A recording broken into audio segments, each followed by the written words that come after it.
when Catholic Charities contemplated purchasing land and making a new building, we knew that our services required more than just a building, that the building would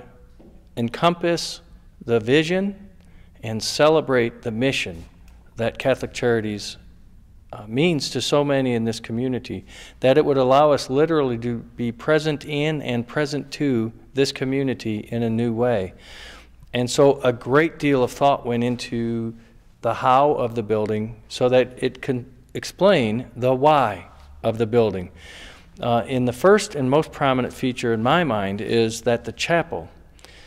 which is the inspiration for our work, the chapel extends outside of the facility and above the facility, because however noble the work of Catholic Charities, it was the call of the church that lifted our eyes first.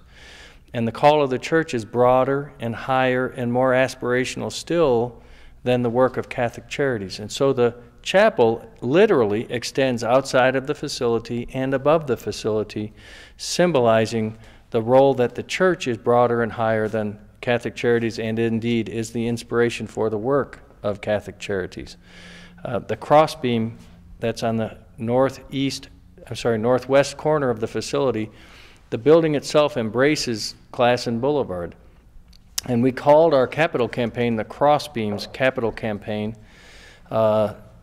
because of the cross of Christ, but also because we are at the intersection of church and community, and that for the work of Catholic Charities to be successful, while we will faithfully represent and reflect our faith traditions, we will partner with and walk alongside many who do not share our faith traditions so that we can best serve those who come to us, because quite frankly, Matthew 25 is not one of the factors that divide most denominations. And so our work at serving the least among us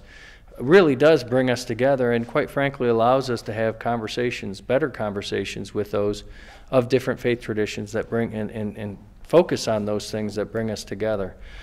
We are blessed to have on the west side of the building the statue of Homeless Jesus, which, as Mother Teresa, and this chapel is named for Blessed Teresa of Calcutta, but Mother Teresa, one of her phrases was that we are called to see the face of Jesus in the distressing disguise of the poor. And so that statue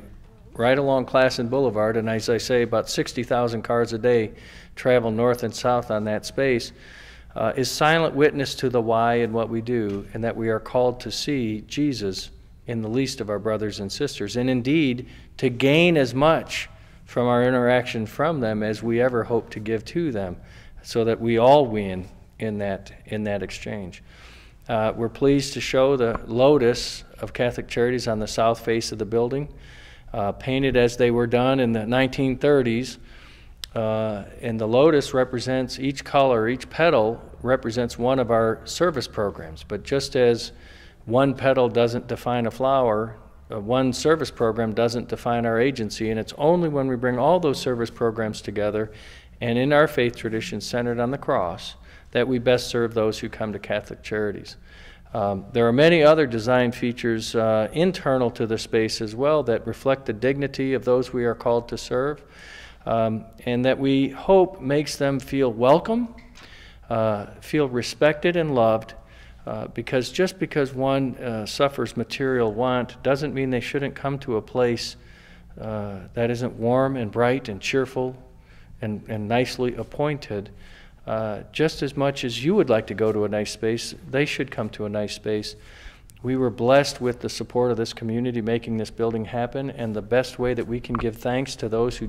donated so generously to us is to serve and serve well those who find their way to Catholic Charities.